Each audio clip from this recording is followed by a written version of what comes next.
Well, Oh no, sorry, not you.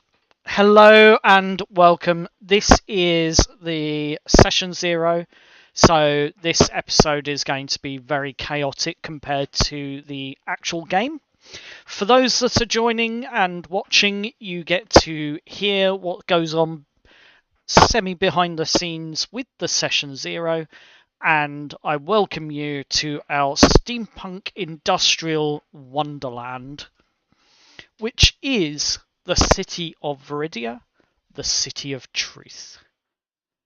So, without further ado, let's start with an introduction of everyone and the players and the DM. And I'll go first. I am your DM.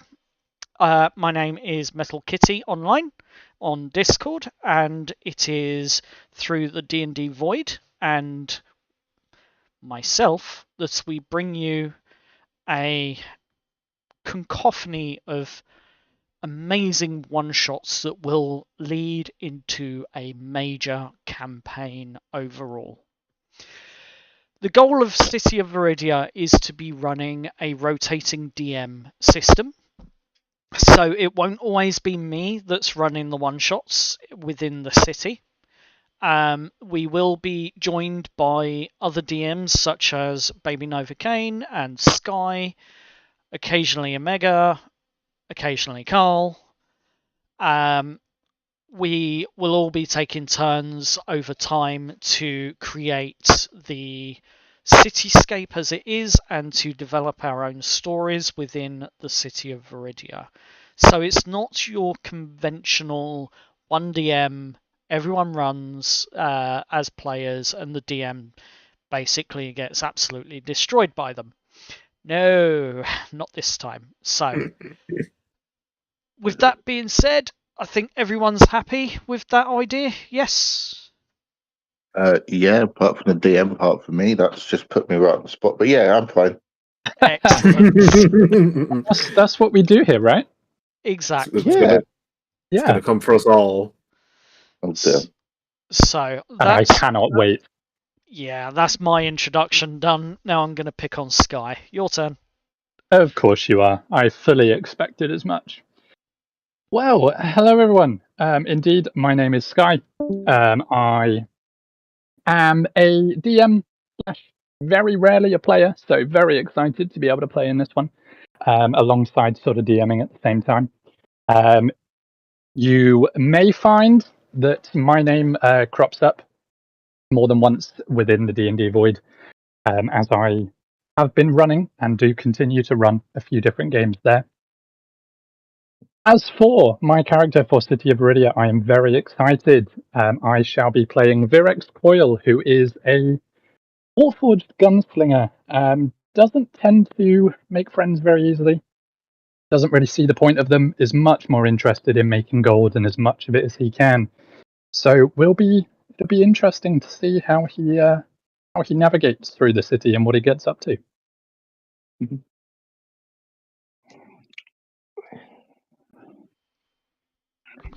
Awesome. So let's move on to. I'm going to pick on Turtle this time. Turtle Who has left. just dropped out. They ran. I was going to say he heard the monologuing and went, nope. Nope. Yeah. So, okay, we'll pick on Omega then. Also known as Killian. Right. Well, hello. I'm Killian, or Omegas, as people know me in the server. I also play in another game that is hosted here, which is Dice of Destiny. I today am playing a very fun character, a Paladin Warlock. A fun little character, Washer Genasi, called Kane Rise. And it's character vibes a little goofy, a little here and there, but we'll see where it goes. Sounds Oh, interesting. I cannot wait. Virex is going to hate him. Oh yeah. Virex Oh, will yeah. shoot him as soon as he can. Oh no! Please Oh, this is gonna don't! be fun. Oh, this is gonna be fun. Do it. I dare you. Well, in that case, then we're going to head over to Carl, who hopefully has a more savoury character. Uh, hello, I'm Carl, or Flaps on the server, or as many DMs know me, oh god, it's him, run. It's not wrong. Yup. None of my characters are normal. That's for sure. I shall be playing Hexalon Gamma 5, a Warforged Paladin, who was a ex-city guard who left after something went awry, and he may or may not know certain members of the party. He's going to be a very lawful individual, and I'm going to do my absolute best to annoy the DM. Whichever DM is running at that moment, no doubt. Yes, I'm mainly 99% a player. I'm currently in 6 or 7 campaigns, and I haven't DM'd since the 90s. Cool. So, with that being said, and our other party members not being here at the moment, we will be having guests from the other City of Veridia campaign that is running on the same server, joining this one every so often. And it will be set in a way that this is not going to be your traditional one long road trip game, as I mentioned already. So we do have the rotating DM, which, as it currently stands, is going to start the campaign off with myself as the DM. But eventually, I will be joining as a player, and my character is called Liliane de Cruel, who is a drow with pale bluish skin and wears very elegant clothing, and she is a Prismari mage. Is it made of black and white spotted material? Her clothing? Well, you'll see in the portrait right now what she was wearing. So, and yes, the other portrait there, which actually has a face, that is my face, believe it or not, and that is me steampunked up for the GM portrait, which will be something else that will be rotated out when someone else DMs. So, moving on. Within session 0, this is the sort of goals and things that we need to achieve here. So everyone to understand that campaign shape, for everyone to agree on the tone, for the party having an actual reason to exist together, and apparently I have been disconnected on the spectator VTT, and I will just hit reconnect on that, so that's fine. Hey! Mine keeps crashing. Yeah, don't worry. We're not actually going to be using the VTT today anyway. But yeah, so we'll have to establish the reason why the party is going to exist together. How your characters that you've so kindly introduced are tied to the city and not just floating in from nowhere. Setting a couple of the table expectations, and then locking in a bit of the admin stuff at the end. So I don't expect this to be a long session 0, but I expect it to be quite informative for everyone. So let's start with the fact that all of your characters are city people. You all live and have been living in the city of Veridia. You might be tied to some of the factions. You might have jobs. You might have debts or districts. I think we've just been rejoined by someone. No, we I'm lost. British people. We have been joined by Arias, who I don't think is actually in this one. You're in the I am other not. one. You're in am. the other one. But Arias's character might be one of the guests on this one on occasions. Depends on the timing, and if this timing is better for him than compared to the other game. So, Times are great for me. yes, which is always good news. Anywho, continuing on with session 0. Now we've been rejoined by Turtle, so he's not going to get away with it this time. Turtle, your reintroduction back onto the server is your character's introduction. And your own. As soon as he's not muted. As soon as he's not muted.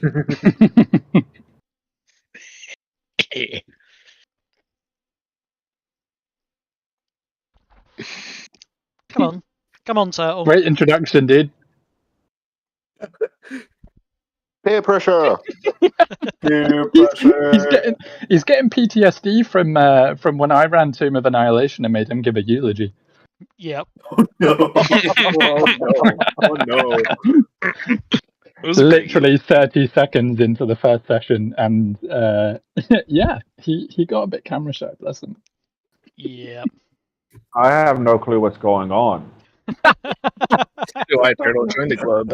It's alright, Turtle. So we're just basically going through at this moment and introducing our characters to everyone, and who we are, what we're doing, and how we're tied to the city, essentially. But we're getting to that last part.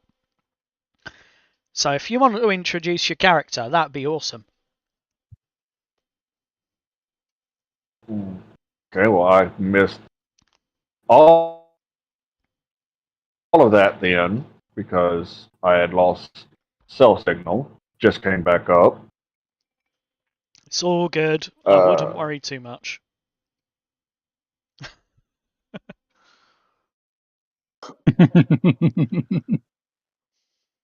Be afraid. Be very afraid. Just a simple question, Turtle. Who's your character?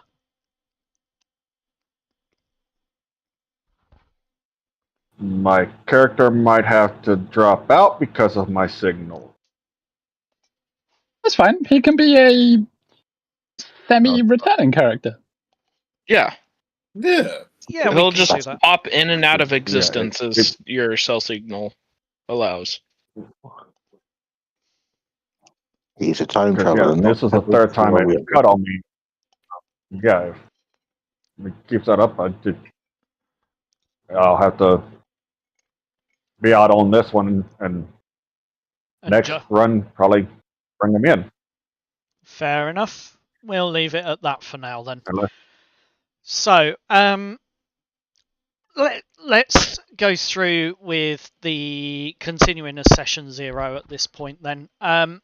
The tone of Veridia, the city of Veridia, is that it's going to be tense, it's going to be urban, it's going to be full of suspicion, and it's going to be very layered throughout the entire run of this city. The idea is that the city weighs people, characters, anyone who enters it. You are weighed. Corruption is hidden behind function. And the institutions get away with some very, very ugly things that are going on in the city, as long as the machine keeps moving. The Grey Mantles, for example, which is the police essentially, they don't necessarily deal with crime. Maybe it's much more of a management of which crimes are allowed to exist. The kobolds, they're hiding some civic lies within the Horde and Horn Tavern. And all of the city's powerful factions all have a clean public face, but some very rotten private motives behind it. That's nice, rich people. Yeah. So, smiles can sometimes be seen as a contract in the city of Veridia, as we'll get to in the actual introduction in the city when we get to the next session. You as a party have a reason to actually exist together, built on a catastrophe that is going to hit the city to begin with. You're all going to get called to what is known as the Steam Post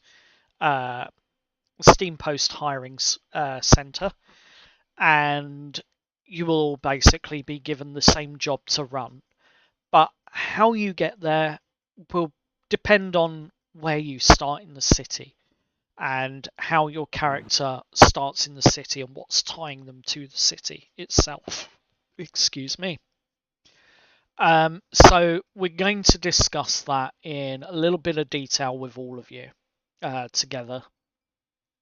But you do have a reason to exist together, as once you are together, the benefactor, whichever way you choose, will be providing you with an establishment. Which I think, Turtle, can you remind me what you named the establishment in the other campaign? The Black Honey Meadery. There we go.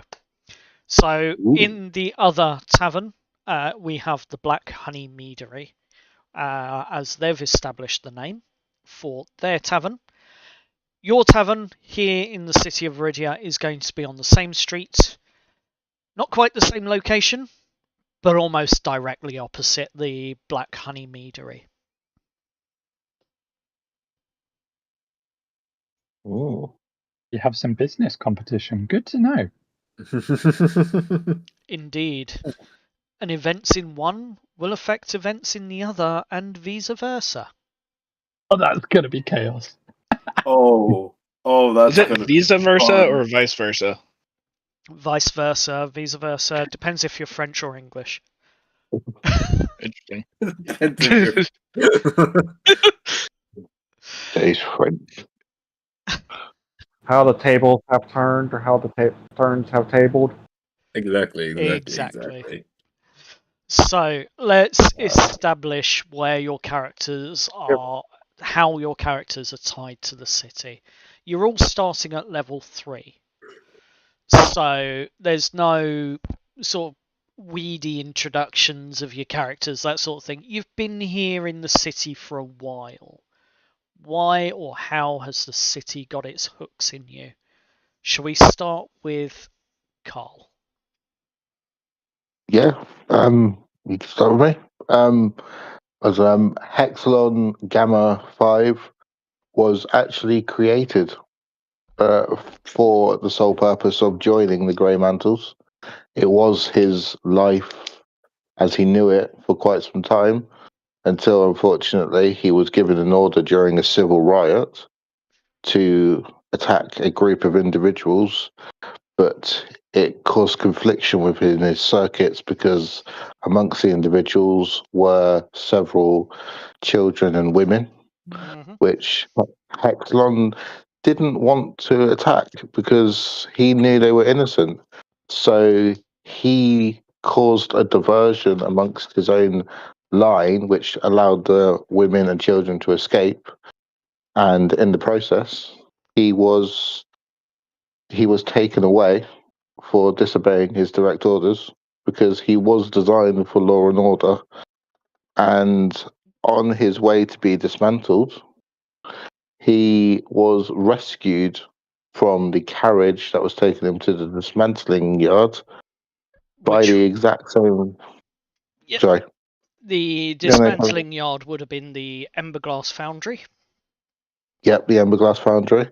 The exact same women and children that he rescued also rescued him in turn. The children distracted the carriage guards, and the women freed Hexalon from the carriage itself. and since that time, he's been in the mire with the lower class citizens, doing what he does best, which is he runs law and order for those who don't have law and order. Awesome. So that's going to tie you into the poorer districts, shall we say, where crime is generally written down, taken note of, and then ignored. Yep. Perfect. So what's got Omega's character? Why is he, or how is this amazing water genasi tied to the city? One of the things that I would say ties into the city is definitely the corruption aspect. 'Cause he's a very light-hearted person, and he wants people to smile. Yeah. And for something that he does is help the poor people, or the poor people, trying to give them shelter, trying to give them a way out, if that makes sense. Yes. Makes perfect sense. That is his big motive and his reasoning. Would you say he leads a semi-comfortable life, a more squalid life? I would say semi-comfortable, which is how he's tried to help a lot of the people. Okay. Good to know. Yeah.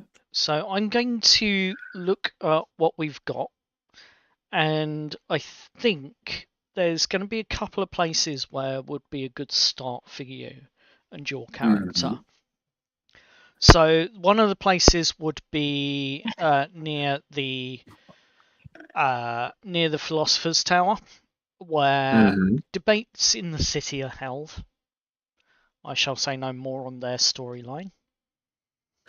But I think either somewhere around the Philosopher's Tower where the Museum of Civic Memory is, so that you can speak to those people that are wandering past and offer and hearing the words on the street from the philosophers and the mages that are within. The other alternative would be perhaps down where the salt knife dockers are, the dockyard workers, where honest work can be found. Don't tell me what a dock work. So we also have that area, which I think might be another good place for you to start at. As for the ties to the city, perfect. I would Sky. say that dockyard. Yes.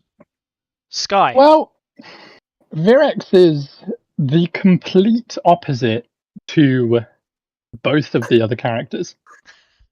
His only connection being that he is a Warforged. That is literally it. Virex is an interesting character. First of all, he firmly believes that he should be of a higher social standing than he is. And so he carries himself and he dresses as such. He is determined to make it into the upper echelons of society, no matter what it takes. And he has realized that the people that have more money are more likely to do that. So at the moment, whilst he sort of slums it around through the city, you will still find him dressed in a very long sort of peacoat. He'll be wearing a waistcoat. He carries himself with a cane. And he certainly has an air of elegance about him that he tries to uphold. But he is by no means at all an upstanding citizen. He is not afraid to get his hands dirty. He will make dirty dealings wherever there is money to be made. He will throw allies under the bus. He does not care. His backstory is a little bit murky. He doesn't quite know where he came from. He doesn't know who made him. He does know that he has a connection with one particular person in the city, which will be very exciting to uncover, as he has come into contact with this person on more than a few occasions. And they are a conundrum to him. He doesn't quite understand how they sort of view the world and how they interact with it. Okay. And this sort of, it confuses him, but it also angers him because he thinks that he is quite unique. And the mere existence of this person tells him that he is not. So he is determined to figure this out, whilst also, being an arse, to put it plainly. Excellent. He does sound like a bit of a douche. Yeah, he absolutely is. I wouldn't say that to him. You might find that you get a bullet between your eyes. But it's certainly, there's a point to be made for that. Yeah. We'll address that point later. I don't think Hexlon would say that. I mean, he's only learning from the poorer people about how to voice himself. Yeah. And are we going to... We're not going to get any information out of Turtle, unfortunately, about his character. But what I can say is that he plays another character in our other campaign, and the ties in that campaign are quite interesting. So I'd be very interested in what Turtle has to say. Be able to give some details because it seems to be holding up for me for a bit. Excellent. I am playing a Hexblood. He has pale blue skin, a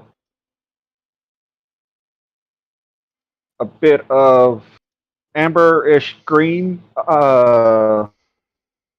eyes that kind of shine in dim light, kind of like a cat's when it gets the hint of light. It has a little glow to them. Yeah. His horns, instead of normally growing like you would normally see in any type of tieflings or other creatures, humanoids that have horns, instead of growing from the forehead or the temple, they seem to have just grown from the back of his head and then decided to curl up into the front, kind of like a wreath crown, and would stick just past his forehead. Yeah.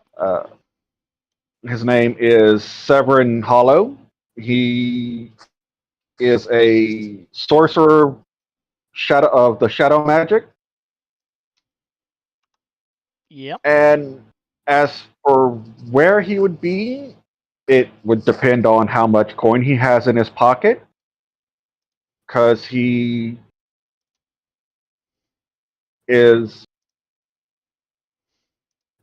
he has the charlatan background, so he will sometimes lie or take a job to make a forgery of something that's needed to earn a bit of coin.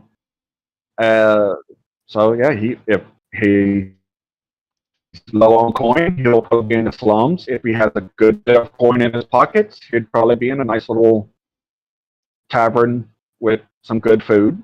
So it just depends on the luck of the draw for him. Fair enough. Awesome.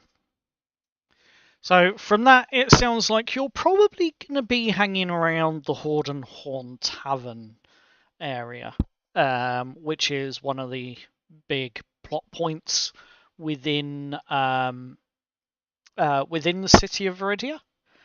So I've got perfect opening for you as well, which is even better. For his little forgery jobs that he does, he doesn't ever meet them face to face. He has little dead drop zones that he has picked out that if he gets wind of anyone All the more reason for it to needing a be. job, that they have little, yeah, Yeah. that he'll go check one of those, and if they have a letter there or a parchment, Cool.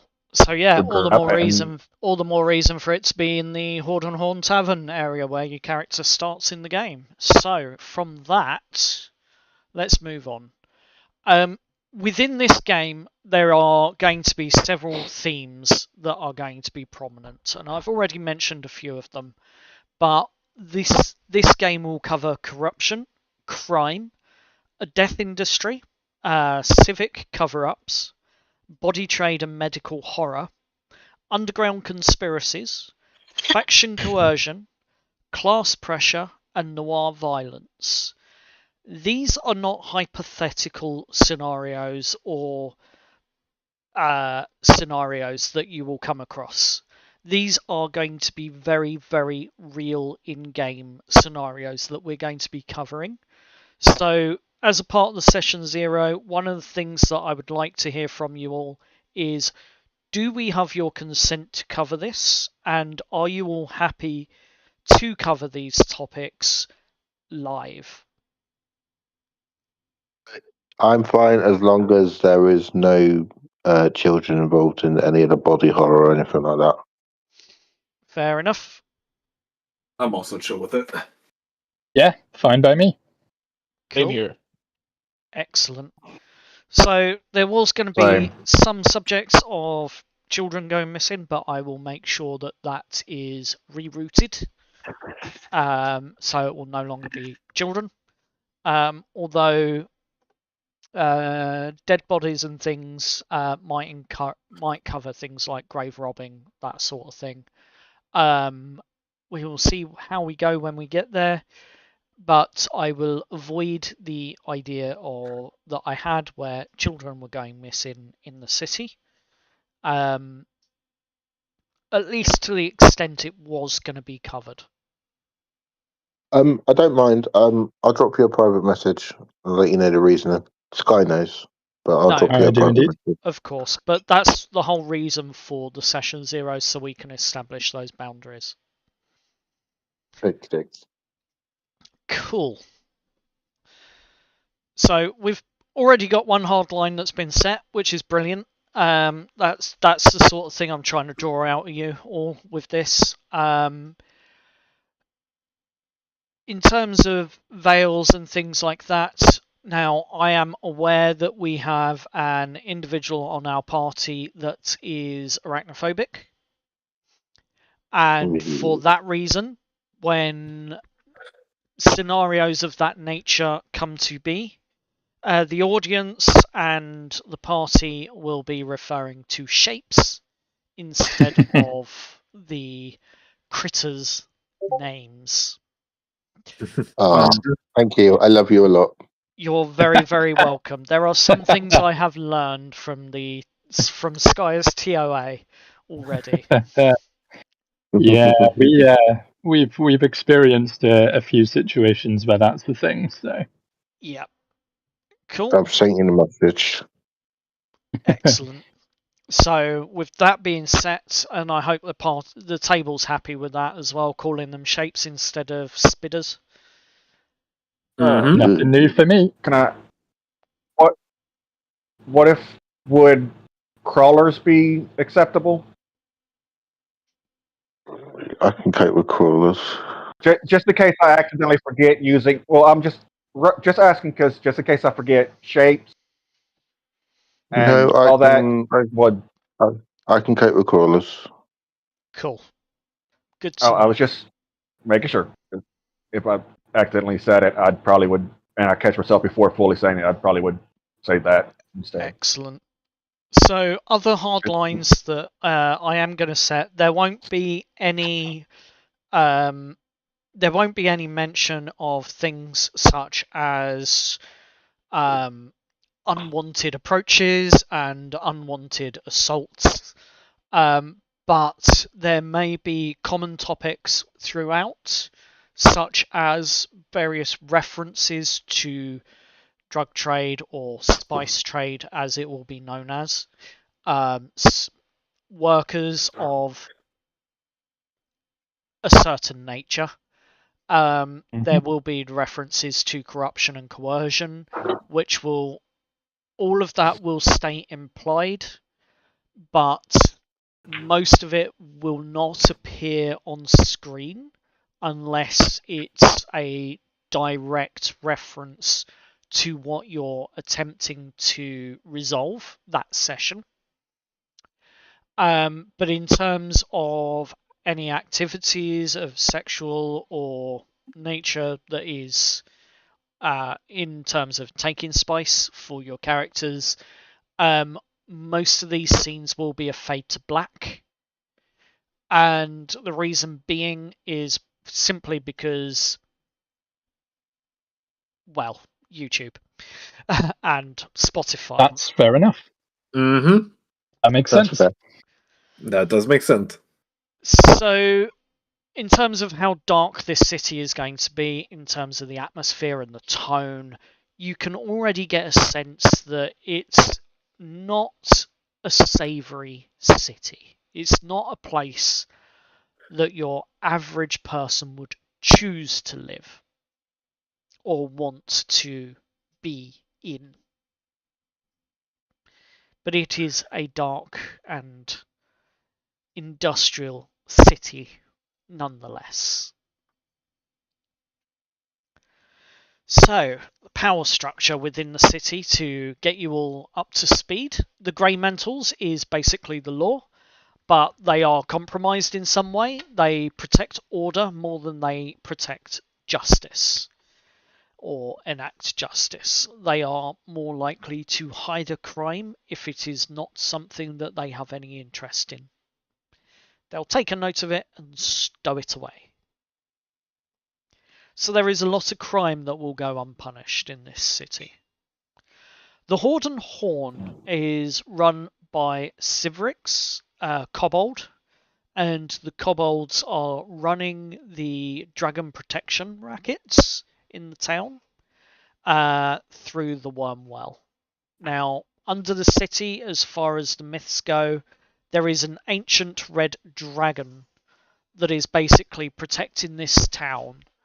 And the Horde and Horn Tavern and Zivrix and the Horde of Kobolds basically earn through ceremony nearly 10,000 platinum pieces per year to appease the dragon under the city. Then you have the Pala Parla, a respected mortuary with operations in some ugly business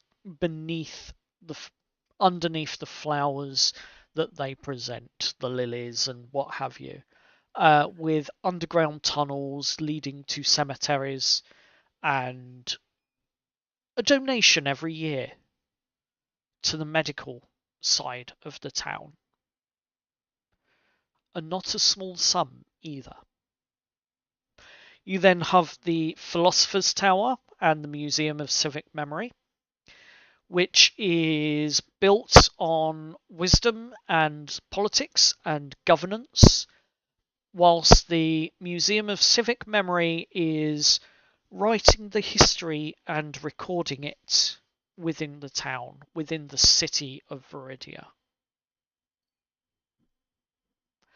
You then have the River Rights Compact, which is water and waterways controls, flood controls, pressure maps, and infrastructure in the running underground, making sure that water is supplied wherever it needs to go in the city, and also ensuring through the Sluice Cathedral that water is running smoothly, but also the swamps are kept back from entering the city. Then you have the Ember Glass Foundry. This is an industrial glass, arcane components, and production of various smiths, artisans, that sort of thing, on an industrial scale. You then have the Salt Knife Dockers, labour, muscle, shipping control, all of that sort of thing that are within this city, and obviously they're down at the dockyards. One thing that can be said is all of these factions have a public face that appears innocent and honest to those that go about their daily lives. However, they all hold secrets, and there is no getting around what those secrets are. They are there for you to uncover, discover, and maybe even rectify throughout the campaign. So with that being said, what do you all think so far? Sounds good to me. Yeah, I can't wait. Happen. I think more mistakes are gonna happen. Oh, absolutely. We will be at the center of all of them. 5, 8. It will be Yeah. Virix's personal mission to sow as much carnage and chaos and play off as many people as he can against each other. Well, And we will Hexalon- see. Severn might help with that. Yeah, Hexalon is we going will to try. see how your story arcs develop. I'm going to try and play Hexalon as honest as I can. That's going to be fun.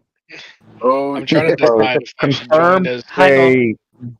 Turtle, one moment. Yes, sorry, you were saying. I'm trying to decide if I should join in as my American counterpart, or if I should join in with the new character I just created.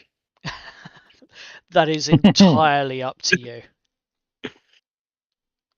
But if you want to play the Do it. American counterparts, you're more than welcome to. You're not going to level up any quicker. That's okay. My new character is a genie warlock who had been reincarnated into the world of D&D from our modern times. Oh my! Wait! Are we both playing Genie Warlock? That's amazing. Although I Brilliant. don't, either I did something wrong or I just don't have access to any damage dealing spells because all I have is a sickle. You should as a warlock, you definitely should have more than that. Yep. Oh yeah, Yeah. no, I'm looking at my spells. I got so much. Eldritch Blast to start with. Sword Yeah, break. I don't Did have you Did you build this in out of a campaign link or in a campaign link? I started it out of the campaign link and then I added it to the campaign. Right. All right, then refresh and see if you got access to the content sharing stuff. There should 'Cause be right a now- fair chunk available. Yeah, all to I you. have right now is mage armor and a sickle. Oh no! Oh, God. no! Go back to the build, refresh it, and then try again. Is all I'm gonna say. Because that content should be available. Yeah, And you I should have, as a genie warlock, I should have access to damage dealing spells or cantrips or something. Yeah. Go back and I have rebuild a it if question need be. about war. I've got to say, it's an utter shame that none of you have access to Unearthed Arcana, because I figured out how to make a level 4 character with 30 AC. Oh no! What the fuck? Do you have Unearthed Arcana? No, I don't. I wish I did, because I figured out. I spent my time researching how to make characters to annoy DMs, and Is that a I book? believe. Is that Yeah, basically- That needs to be bought. Yeah, it's the Is it at this It's point one of the I new turn ones they around did and put up. say it's one of the shared bits of content I disabled? Ah, Did you actually? Oh, Yes. that That's is amazing. cruel. Oh, that's That's amazing. amazing. accelerate, decelerate's okay, but you No. know that's what No, no, no, no, no, no, no, no, no. Oh, Is that I third party? love that spell. I hate that spell. Is that third party content?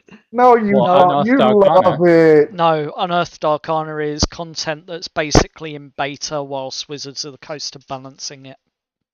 Oh, I see. I see.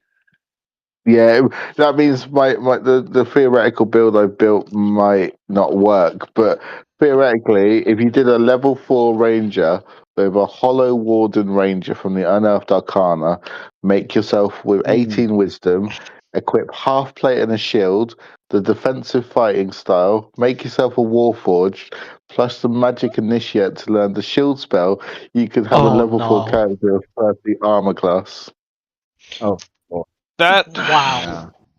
yeah. is I was something really for hoping sure. if I had access to it in this game, I would have pretty much brought in my Genie Noble Paladin that I had made because he had pretty good AC without any armor. Oh Hey, yeah. see, right, now I have an issue, because y'all complain to me all the time that I'm a cruel DM, and then you make stuff like this, Oh, which then Okay, requires look. me to be cruel. The actions of the player The thing has with- no concept of the actions of the DM, okay? They don't compute together. That's some bullshit. I will remember that. Don't You forget should. I am And your the DM. thing is, that was my. That's okay. I have Just pointing out to the listeners, this is Done. why they called me, oh God, it's him, run away. Oh God, it's him It's not run funny. away. Yep. So, moving on But- then. Whilst you rebuild your character, hopefully with spells this time, there is another element to this. So, when your characters all come in, you're going to have to decide on your establishment's name, what you're all going to call it. One of the choices that you make will determine who funds it. And my cat is just coughing at the moment, which isn't a good sign. I think it's a furball. Lovely. Lovely. Would this tavern be perfect as a tavern for the Warforged of the city, of which I would assume there would be quite a few? Yep. It would fit them without any doubt. But it's entirely up to you how you shape this establishment that you're going to acquire from your benefactor. Intriguing. I don't like how you say benefactor. We need a ghost, we need some magic paint, and We are need a lot not of- having a repeat of the slightly sinister goose. No. Yes, that was the name of a tavern that Carl and I used to run in a game we used to play. We had a 15-year-old poltergeist who would run around with paint that would magically color anything.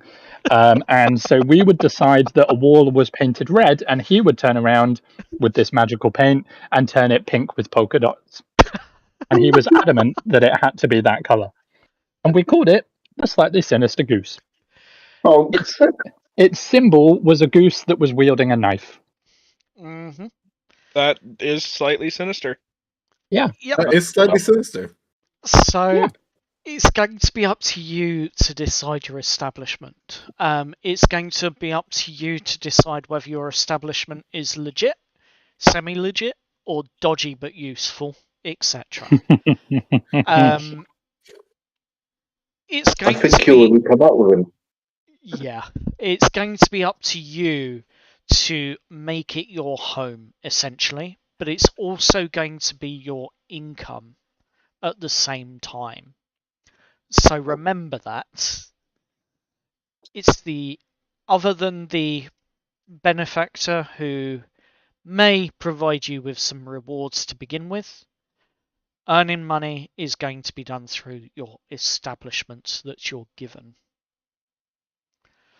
So it'll also be up to you to decide what jobs you take, from what factions, from whatever's being posted at the Steam post, hiring post, from those that walk in through the doors and speak to whomever.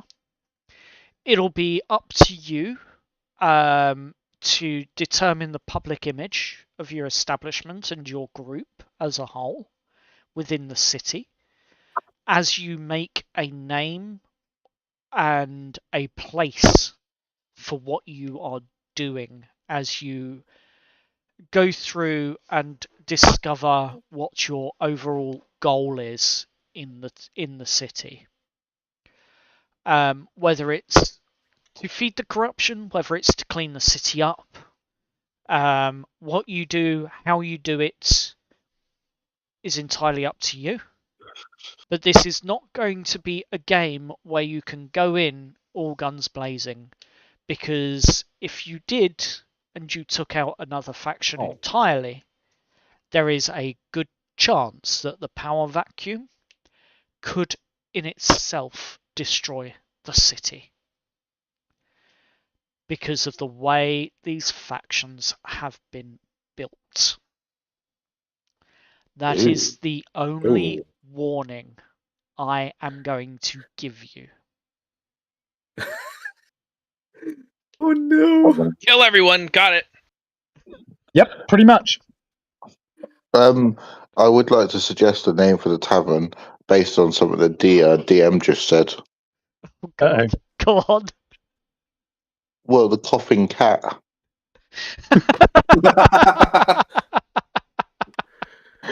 I love it. I love it. So we've got The stray hairball. Yep, we've got the Black Honey Stray Meadery. hairball. The Black Honey Meadery, and opposite them will be the Coughing Cat. Love it. You know how like in the Middle Ages people used to draw black cats? I feel like that needs to be the sort of logo for our tavern as well. You will Is have that that sort of very with a little very black typical blob out of the mouth? Yep. Yes. Look like a hairball falling. Yep. Which, being a steampunk city and magic abound, I'm sure we could make it a visual effect that the hairball is constantly being spat out. Absolutely. Mm-hmm. We'll have it enchanted to where it looks like neon lights or something, just blinking. We're gonna have a visit from the health inspector. Well, I wouldn't worry too Yeah, much about pretty that. I'm fairly certain if you found the right councillors in the town that govern this city, a nod, a wink, and a chink chink of coinage could probably see you through that. Or we just kill the health inspector. Can't report anything if he's dead. That is fairly true. Yeah. I don't know if Hexalon would be happy with that. Exelon is a glorified police officer. He's irrelevant. We'll just rewire Hexalon. Exactly. Yeah. Rewire. I don't know if that would be morally legal, rewiring a sentient being Yes. to enjoy killing. Buzz Lightyear was sentient in Toy Story 3 and they rewired him, so I don't see the issue. Yeah, they factory set him. Exactly. We're not saying that we're going to factory reset you, we're just going to switch some of the wires. We're just going to need a really long paper clip and find that really small hole on your back. Exactly. Hopefully. Yes, you're probably going to end up getting him back to his Japanese settings. Oi! Whoa. We need to be really careful doing that. Yeah, you probably do need to be slightly careful with that. So, we need to be real careful. I mean, no offense to anybody out there who may be Japanese or Asian. Let's just stop digging that hole. Yeah. Oh god. So should put my glasses back on. as you can tell, there's going to be a lot of tension, lots of different factions, lots of different Cold Wars, lots of different tensions throughout the city of Veridia. In terms of managing that, the establishment that you have does have a hidden reputation system that I will be working off of, and this will be shared briefly with the other DMs that decide to play with the main storyline. So, what I will say is this reputation system goes from -3 to +3. And with that, it means that the higher your reputation is, the harder, the more, the heavier the jobs may be. With a low reputation, you're going to get the drudgy jobs that no one wants to do. But with a higher reputation, you're going to get better contracts with perhaps nobility, etc. This reputation system is hidden. You won't know what your reputation is. However, you will be able to tell through the types of jobs that you get. So that will be on you to work out whether you have a good reputation, a bad reputation, or whether the city sees you as a neutral element within the town, within the city. Okay? Does that make sense? Yes. Does indeed. Excellent. Now, if someone is the DM and we've rotated the DM out, the sessions work as follows. You run it as though it's a one-shot. Sometimes that can run into 2 or 3 sessions, in which case you will DM for that period. But each session that we run should be 1 day in the city of Veridia.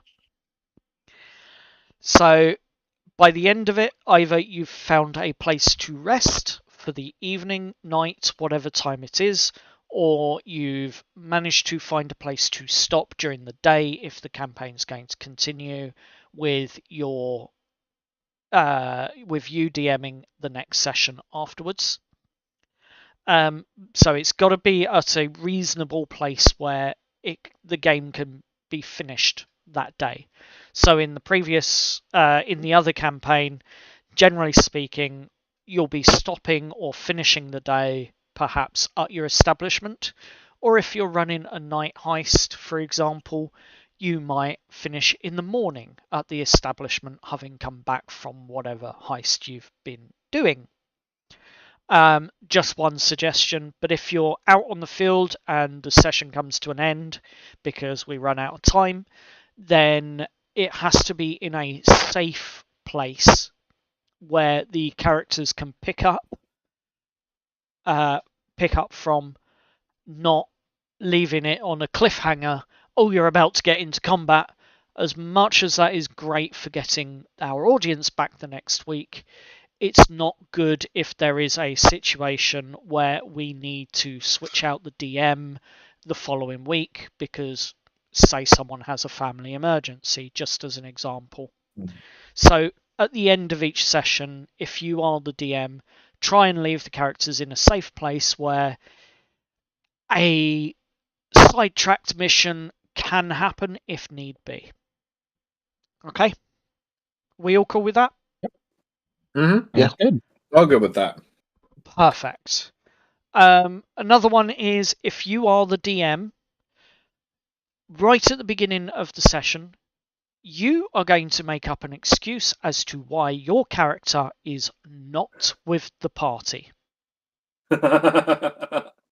Dodgy clams. So oh, Sleep Oh, mode this still will be activated. fun.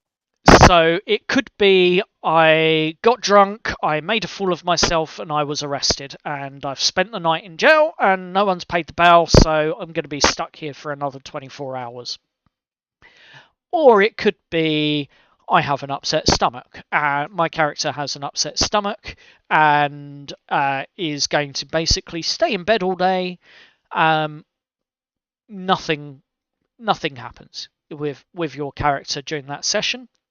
Or it could be actually my character was out searching for family or whatever the case may be. Maybe he was out at the library doing some research. Who knows? But you make an excuse and your character stays out of the picture for that entire session if you are the DM. Is that clear? Yep. Can't wait to use the excuse that a boat full of chickens arrived. Oh, was it ducks I used? No, it was chickens I used in your game. It was chickens. It was chickens, yes. It was chickens. A crate full of chickens exploded at the port, and my character had to go wrangle them all up. No, we decided to do some improv for my character joining Dice of Destiny.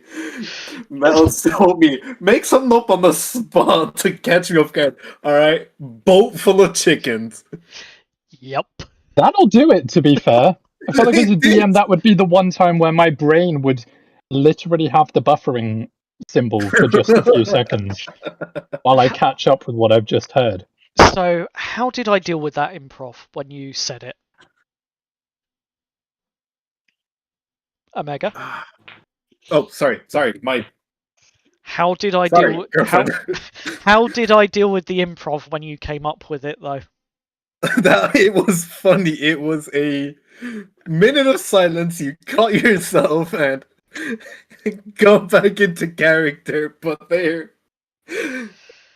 two of the other players were laughing for a good 30 minutes after we were done with it. Meanwhile, we're talking in character. We were going on it. And the other two players in the game were laughing. I did have to mute my mic because I couldn't stop laughing because they were laughing. Yeah. That was hard to keep us straight. That was hard, that one, I will admit, but it was good and it was fun, so and we got through it. And yes, that is up on our YouTube channel. So there is that. There is some protected canon in the town, so things like the big landmarks of the city, such as the Museum of Civic Memory, the Horde and Horn Tavern, the Philosopher's Tower, the various other sort of key elements throughout the city. These landmarks would be considered protected canon. So it's a discussion prior to the game starting as to, okay, I want to do this with this landmark. For example, anything big where it's going to change the city landscape in a sense of, yeah, our players want to blow up the Philosopher's Tower. Okay, let's have a discussion about it. We can do that. We can. I see no problems. Yeah, Same. exactly. I see no problems, but let's have a discussion about it because it will affect the lay of the land if you succeed in your mission. And that can affect the other campaign horribly because, for all we know, they could have been left in that tower and you don't know. This session, we blow up the tower. Next session, different team. We are escaping the tower. Yep. Content, I would people. feel really Content. sorry. Could you imagine that? The Americans log into their Veridia session and the DM goes, I'm sorry, you've all died in an explosion. Could you all make your characters again? No, it wouldn't be that. It would be a case of about halfway through your mission, because we stopped in the library room. Whilst you were hunting for this various bits of evidence that you may have been hunting for, or whatever the case is, you feel a rumble beneath your feet, and it feels like the tower is beginning to shake, possibly destabilizing, and I would have to build an escape run, essentially, for the other team. Which is the reason why we ask, if you want to do anything big or major like this, we have a discussion first, just in case we have to directly change course on the other campaign for some reason. Okay? Are we all good with that? Sounds good. Yep. Yes. Brilliant. So no blowing up the Philosopher's Towers without a discussion first. We also all Mhm. agree. Yeah. Not yet. Not yet. We're not using ancient red dragons yet, people. Uh-huh. Being that I'm in both, I will say that if it's for snits and giggles, all right, I'll blow up some others, or I'll sabotage the other team, and vice versa. What I'm hearing is it is absolutely fine to go up and blow up the Philosopher's Tower on our first session. We just have we just have to tell Will beforehand, but we can do that. No, Sure. we have to have a discussion problem. beforehand. We're discussing it right now. Exactly. I Discussion for the I- first doesn't mean that you have to agree. lost some audio, but I didn't hear no. we would have to all agree essentially that yes, this is the course of action we're doing, and this is what's going to happen, and the DM has to agree to allow it to happen. These landmarks are protected canon. It's not no, you can't. It's yes, let's have a discussion. So can we blow up the Philosopher's Tower? Not for Come on. Yeah, but you can't blow up the Philosopher's Tower for at least 10 sessions. Okay. That's a good deal. That's not a no. Counter deal. offer 5 sessions and 1 half session.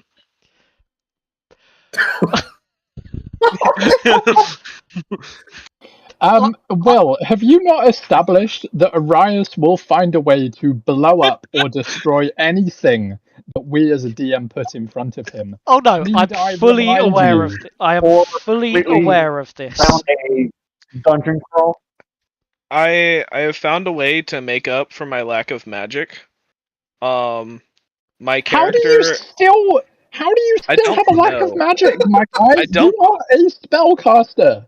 I don't know, but without adding anything manually, I only have mage armor and find familiar now. You do But have I do have a double barrel shotgun and a flare gun. Okay. Dog, you need help. So- You need some help. Yeah,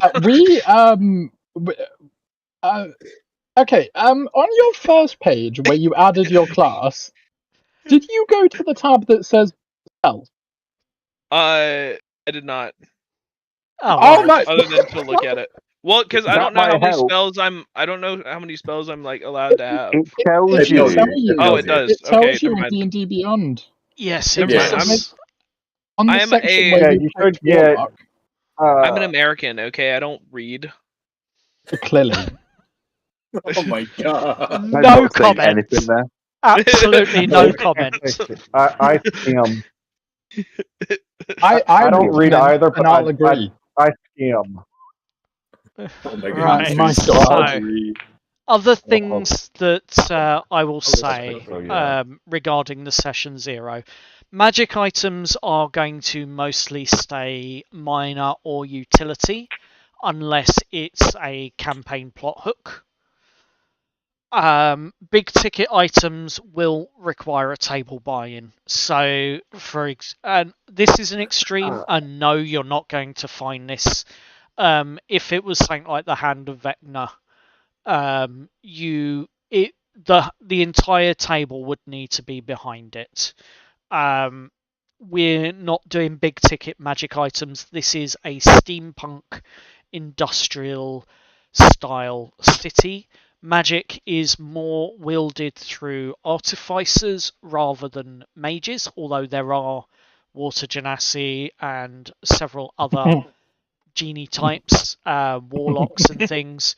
But the majority of the magic is utility and function within the city as you move around. And that's what you'll find. It's not going to be magic for the sake of magic with giant fireballs everywhere. It's more your artificers are going to be imbuing runes and things like that into machinery and what have you in order to assist the city and help it function. So that's going to be your encounter of magic. It doesn't stop you using magic. I will say that. Okay? And the last point we've already covered. So, question. Answer. No, you said you had a question. Did I? Someone did. Yeah, I have a few. I did. Turn. Innocent. Kind of. I I think can we say we lost. can kind of hear you, Turtle, but not very well. Yeah. Yeah, my We've got you now. cell signal's a little low. We got you. That's right, we got you. Kind of three things. With you mentioning stuff about magic items, I had an idea for a weapon for my guy. Yep. Essentially, it would be a cane, but I was wondering if I can essentially homebrew it and give it a feature that he could do as a reaction called the hook and pull. To essentially, if someone's about to get hit, I can hook onto them and pull them aside a bit to hopefully give them a better chance of negating the damage or it being a miss. It wouldn't be like martial or anything because I'm only restricted to simple stuff. I tell you what, I'm And not then going. basically, if you'd be a I'm not going to say no, but I am going to counter that offer.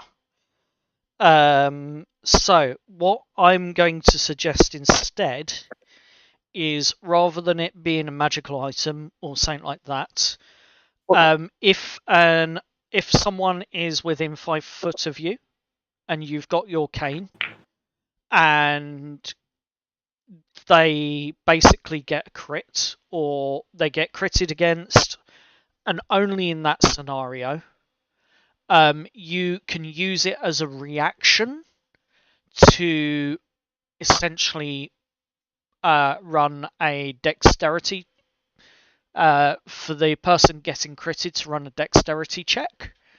And if a successful dex check is made, then from your reaction, then it will negate the crit, but it won't negate the damage. Okay. But it has to be a Yeah, reaction. Alright, because I was gonna essentially go into the homebrew section of D&D Beyond and basically whip up a quick little thing for it. That way I can have that labeled in there and know I have something for it, and then give it just like If you write it in your thick notes, blood thing lock for just like yeah. they get too close, bonk If- them on the head.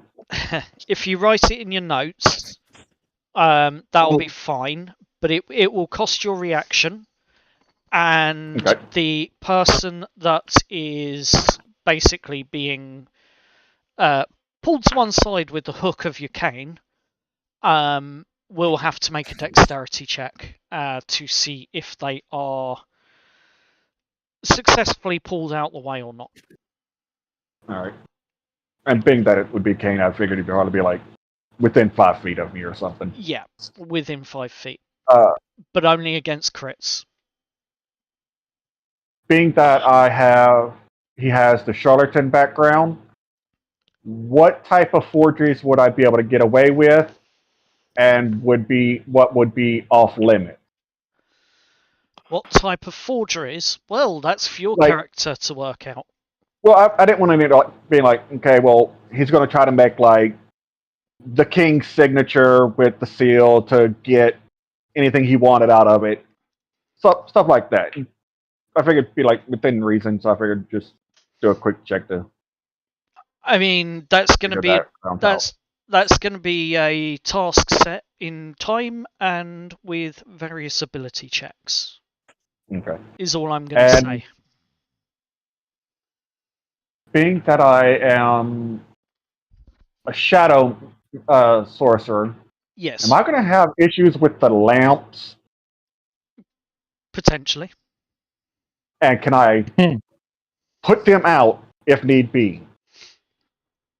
Considering what you are referring to is the lantern rites, and considering the memory lamps that they are themselves a magical source of light that has been enchanted into the glass that contains this light. I have magical shadows. You do have magical shadows, and it would end up being a contested check to see if your magic works. I think I have access of casting darkness on myself, and I can see through darkness, and no one else can. Given that I know all of the lore as a DM down the road, this is a highly entertaining conversation for me. Yep. And it's really hard to keep quiet, but I'm going to. All I'm going to say is you do not know what these memory lamps are capable of. Yeah, I was just thinking of it as in That doesn't sound my ominous. dude likes the shadows, and he'd be like, "You're a little too bright," and just kind of like try to just snuff it out for like a time or a bit. I've He's got an idea for your character. Stone. Yep. I have an idea for your shadow warlock. He's a shadow sorcerer. Shadow sorcerer. I have an idea for your shadow sorcerer. Alrighty. By the tone of the DM's voice, it sounds like these lamps are scary. How's your character thought about carrying a cardboard box with him? This is D&D, people.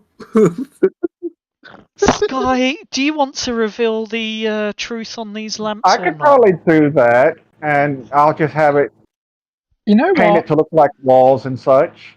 I have a collection of different design cardboard boxes to blend in. There you go. Go on, Sky. I'm going to throw this question out to the rest of the party. Would you guys like to know the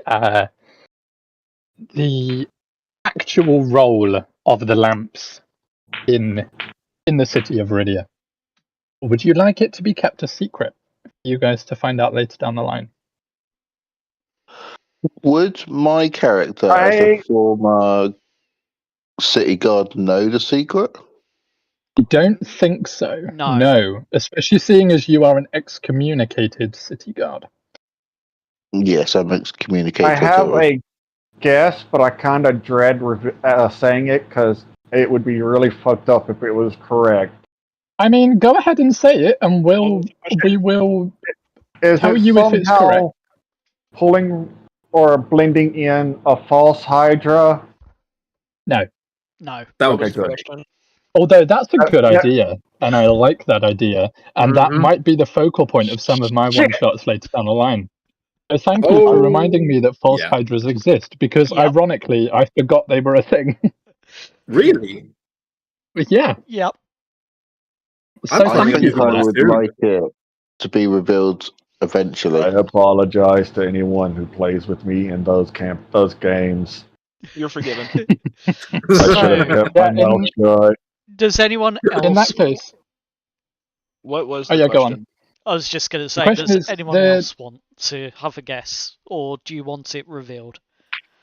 Yeah, the lamps that light the city, there is something about them, and you are either free to have a guess, or Will and I can tell you, or we can leave it for you guys to discover later down the line. Okay. I could probably hazard a guess, but one would assume, based off of logic and goodness, that it would be oil, But I don't think that's the case, considering what I have experienced so far and what I know of the city. Is I it would covered guess by some kobold sort of fart? fae. What was that? Who, me or Turtle? What did you finish with, Arias? What did you say at the Some end? sort of fae. Interesting. That's a good guess. It's interesting. What were you? You're not correct, but what were you saying, Turtle? Is it because I think whenever I was in one of the calls, whenever Metal and Nova was working on all this, they were talking about that they are essentially powered by methane and all. Yep, they Are are. Are They they are are they actually powered by kobold farts? pretty much. I mean, they are Yeah. fueled from They are the. underground, so Yep, That they does are. make sense. They are fueled from underground, from the sewage, from gas vents, that sort of thing. Most of them are. So basically, what you're saying is one really well placed flare gun makes the whole city go boom. Yep. Yes. Yes. Do not test that theory, Arias. Okay, well, no, you said I had to have a conversation anytime I wanted to put something up.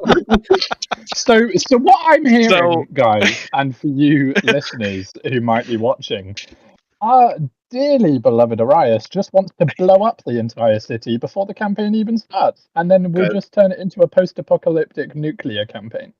Mm-hmm. Well, so how many sessions do we big have red to button. go through? Because you said it was 10 sessions before. Maybe if you want to be generous, 5.5 before we get to blow up the Philosopher's Tower.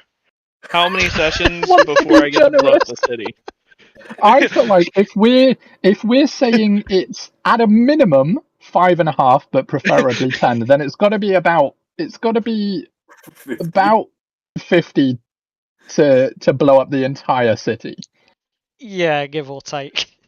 Okay, Yeah. counter offer. No, 15 no, no, sessions. no, No, no, Wait, no no, counter no, no, offers. Hear me out. No. Hear me out. no, no, 15, no, 15 sessions and an accidentally badly No. placed flare gun shot. no. Like we're talking Did nat I, 1 on to hit. Fire. Can I No. assume something? No. Can I assume that letting off a flare shot near the lamps would not only immolate the city, but would it not anger and or awaken the slumbering red dragon that's beneath the city? Yes, Supposed it would. red dragon. Or I would- it's and I would powered also like off to- of red dragon farts, and it just retroactively blows up the red dragon. No one Yeah, is I would blowing up also- the city. I would also like to point out here, Arias, we live in that city. We'll be fine. We'll be fine. Oh, okay. Everyone's fine. Someone will just cast Globe of Invulnerability and we'll be fine. Well, me Yeah, and no. someone else, my character for the British session and somebody else, we both have sanctuary and genie lamps. Yep. So yep. I got we'll the be fine. I'll be good. Our lamps will break, but we'll be fine. Yeah, that doesn't sound So- ominous. Everyone in vote of kicking Arias out of the campaign before it even starts. Say aye. Nah, he could stay. All I'm going to say is you can try. Do not be surprised if the full force of the factions comes down upon you. Well, don't With- give with them that- free reign to try. With That's that a in bad mind, idea. with that in mind, please, Arias, please, for me, try, because I want to see you get arrested. Please. Please. I Okay. think Hexalon would arrest you just on general principles. You can't arrest anyone. You're not a city guard. I've still got manacles. Do they not have citizens You arrest? have no authority. No, because we don't have that. I Well, work for the Americans poor. I can work arrest for the people. poor people. This is going to be insane. Anyway, back on the subject. The Yeah. lanterns. So the lanterns. Would you guys like to know what their role is, and what they are actually all about, or would you like I it to am be a little revealed later down curious. the line? I am a little curious, but I'll see what everyone else says. I want to know. I'm worried that they're sentient, and I'm worried that they're either keeping something at bay or attracting something. But I'm open, and I'm also happy to wait for a ominous reveal.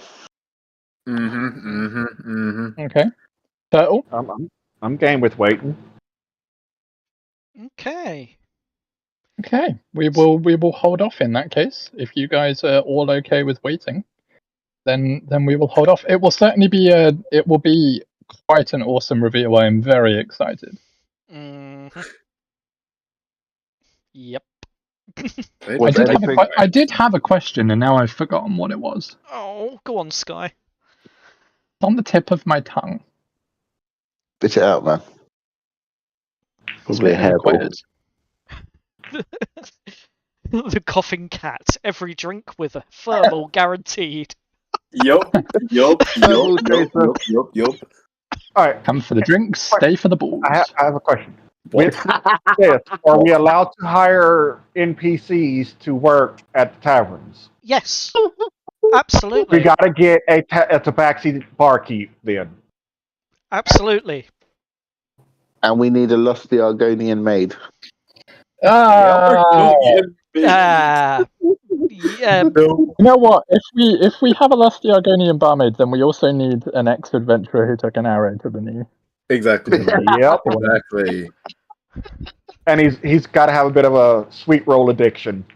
Yeah, he'll just sit in the corner and he'll just regale stories of his old adventures before he took an arrow I to used the to be knee. an adventurer like you.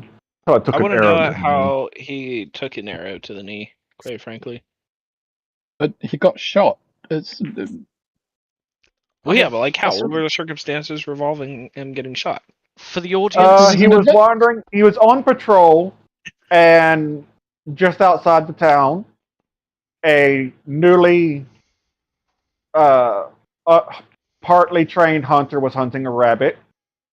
The arrow went wide and hit him in the knee. Ah, Be I There see. you go. very No. quiet. A very In riveting tale for an Skyrim, trying to adventure. shoot a rabbit is very tricky sometimes. You can To be miss fair, them things.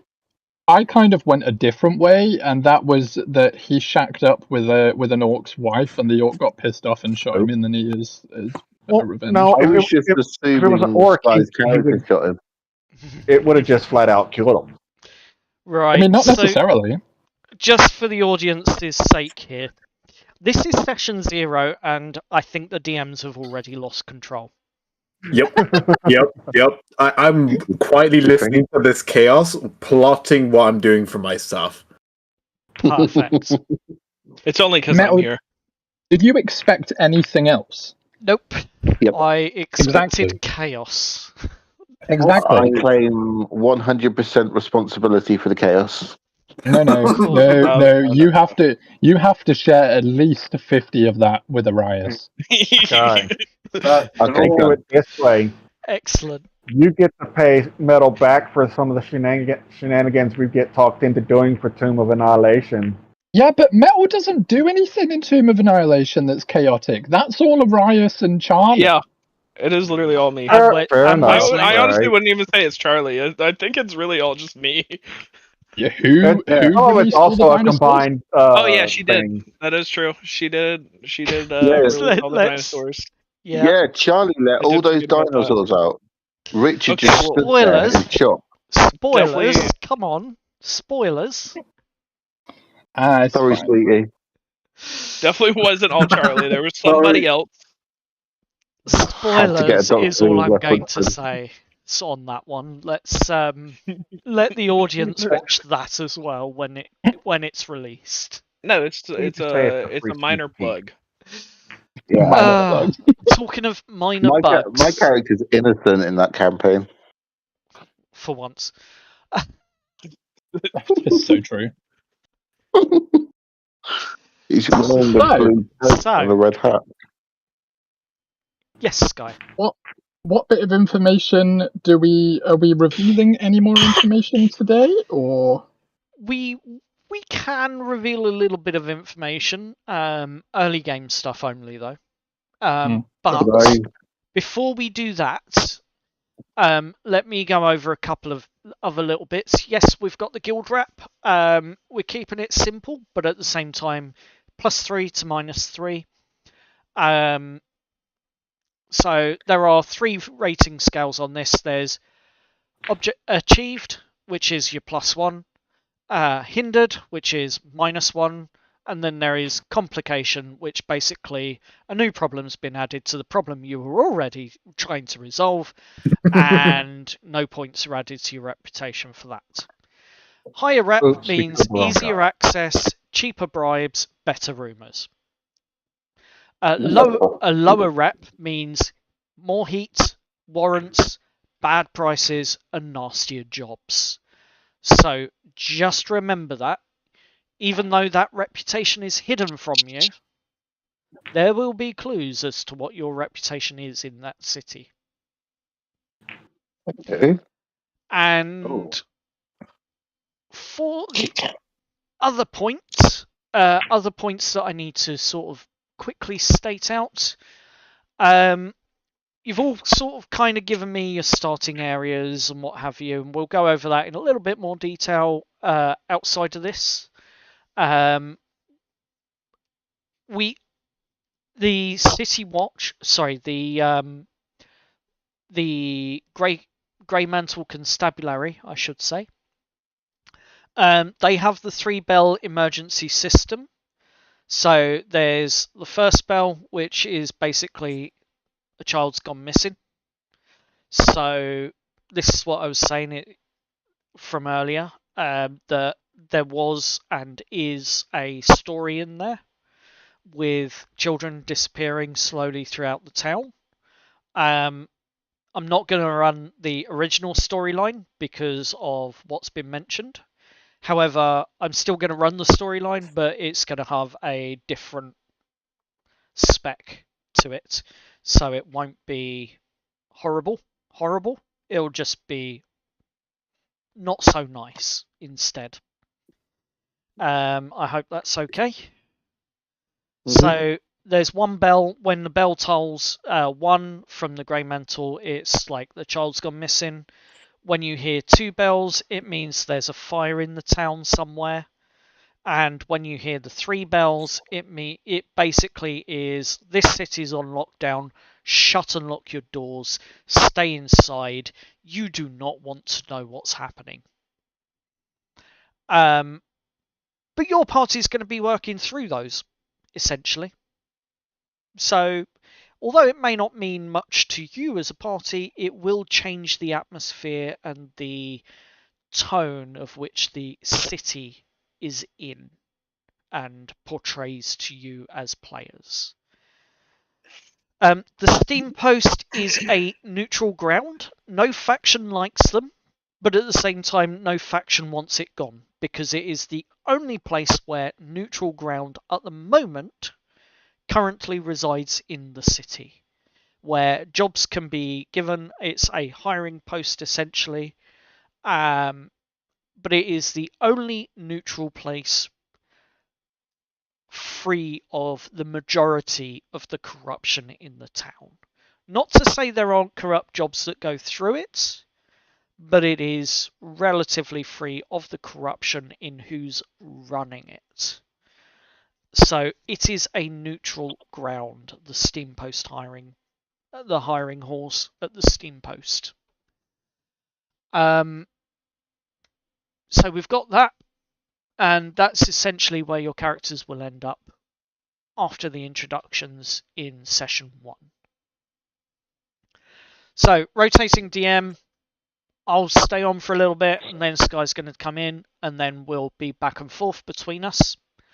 One session by default is 1 in-game day, unless otherwise stated. There will be no DMPCs, however, we will obviously be controlling NPCs. Protected cannon list, we have that information, and basically it's all the big landmarks. The tone: noir, steampunk, city fantasy, mystery, faction politics, weird magic, morally dirty but still playable and fun. Corruption is everywhere, but not every session needs to be misery.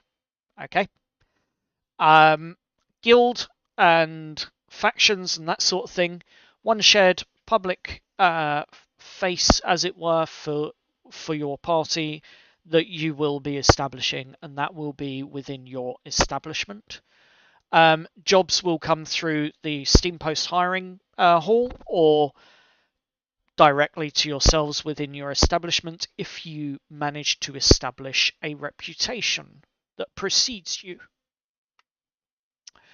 Any fallout in the city from your actions will always return to the guild or your establishment, whatever you wish to call yourselves. So there will always be consequences to your actions. Remember that well, considering how chaotic you all are. Not me, I'm innocent. I have 2 questions. Go for it. Okay.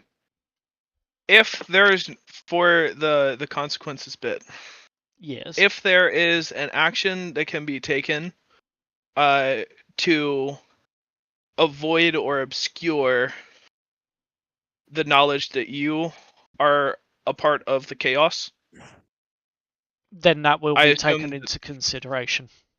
Okay. And then second, what do you guys as the DMs consider weapons? If you can hit someone with it, it's probably a weapon. So a spell focus is technically a weapon. Can you hit someone with it? I can hit somebody with a spell from it. I can Yep. also use it to bludgeon somebody, but Then yes, it's a there's your weapon. answer. Then it's a Okay. weapon. okay. Concealed shot, Eldritch Blast. Got it. What? Absolutely. Bring it on. Yes. No. No, it's already been established. Fuck. A focus can be a weapon, therefore a spell cast with that focus can also be affected by a concealed shot. May I? One thing I wanted to add quickly before you say your bit, Carl, is off the back of what Meta was saying about not all of the city and not all of the time will it be grungy and dark. If you guys find a way of adding in some whimsy, please do. It will get incredibly boring if this is just constantly depressing, dark situations all the time. I mean, he's not I wrong. defy you to do it. He's not wrong, but if you want magic and whimsy, there may be an option after you complete Definitely your first is. mission. There definitely is. Just depends on which way you choose to go. And I think I know which way that our wonderful party will go. Oh yes. But outside of that, if you guys do have an idea for something, then please do feel free to add them in. Absolutely. Especially for my little one shots that I'll be running. Absolutely, and I'm of exactly the same mind. So yeah, so we've gone through all of that now. So yeah, you will be running your establishment, and that will be your primary source of income throughout the whole of the game. And obviously, successful games, successful missions will encourage and bring in more custom, meaning that there will be more resources available to you throughout the course of the campaign. So, with that being said, safety. We've gone over the hard lines and we're all agreed on them. No surprise PvP is preferred within this campaign. PvP is going to be allowed. However, I will say this, and I will say this once. Please ensure that the person that you are having some PvP with has agreed to it prior to the game starting. Between yourselves is fine, but just drop a hint to whoever the DM is that session that there's going to be a row, or whatever the case is, between my character and this character, and we've both agreed that it's going to happen. Okay? There may be PvP between my character and someone I meet. There may be PvP. Just going to no, get out no, PvP between No, us that's me characters. being genuine. You told me to remind you there may be PvP. Yes. Yeah. It is entirely possible. It's entirely possible. In regards to theft of items and things like that between your party members, try to avoid it. You are working together. We do not want that sort of rivalry and build-up. So if your character is a thief, don't go stealing from... I think the common phrase we have in the UK is don't shit on your own doorstep. Yep. So with that in mind, only with the other player's consent. If they turn around and say, yeah, you can try, then fine, by all means try. But otherwise, no. Try to keep it safe within your party. Anyone at any time, for whatever reason, can call a fade to black. So if something is getting too much for you and you are wanting out, put a message in Discord, turn around, call it. Call the fade to black. Too much detail, too much gore, too much whatever the case is. Call a fade to black. The DM will fade to black. Okay? And in terms of safety for some of the storylines and things that are going on, I tend to use a traffic light system, red, yellow, green. For those in America, I'm sorry, you don't generally use the yellow light. We use it. It just means something different. Yeah. It means go as fast as humanly possible so you don't get stuck at a red light. Yeah, that's The idea is red stop. This is a hard stop. We need a break. Yellow is please tone it down. Carry on, but tone it down. Green is obviously, yeah, we got no problem with this. Carry on. Generally, you'll only ever really use green if the DM has turned around and said, I think we need a bit of a break because this was a bit intense. And you lot can turn around and go, no, carry on. With a green light in Discord. So in terms of safety, we have that, and we will take notice of it. Is that clear? Is that good for everyone? Si, senor. Yep. Excellent. In terms of progression, do not ask the DM for a level up. It's not going to happen. Oh man, that's the best part of the end of the game. We have set milestones for your level ups. And when you reach that part of the progression and it's time to level up, it will be done at the end of a session. Simple as. With that being said, I have a question. Yes. Can we level up? I fucking knew it. Oh my god. Yeah. I don't know about Will, but I'm going to put in a rule now for my one shot that is the more you ask, the longer it is going to be until you get the option to level up. I will purposely push it back. I do not know about Sky, but I am going to put in a very similar rule. The more you ask, the longer it will take. And if I get more than 3 in a single session, I can guarantee you that me and Sky will discuss a set date and a cap. We certainly shall. And if you hit a certain number of marks and hit that cap, you go down a level. We're going to push that date back another month. Yep. Oh no. Oh, no. Y'all want to act like children? We'll treat you like children. It ain't a problem with me. But what if it's only one person constantly asking? No. Then everyone else might level up around him. Potentially. All right, Everyone calm. else I'm not suffers. saying. I'm not saying shit. I'm not. Okay, because I was gonna say, are we going with the good for the goose, good for the gander kind of thing, or only one's gonna suffer if they keep? I mean, Pestering. I'm tempted to do in for a penny, in for a pound. To be Oh fair. no! Okay. No. Two Well, questions. if we go that route, there's going to be some PvP. There's going to be someone being held down in their sleep with some bars and soaps and socks. All right, prepare. Go on, Arias. Moving on. Okay. What Okay. what was your question, One- Arias? First question is, what if we give a really inciting or enticing motivator for you guys to give us a level up? That's a completely different story, and it may Yeah. happen. It may not happen. We'll see. Okay. And then second question is it the exact phrase, can we level up? No, Or can we ask, when are we going to No. level up?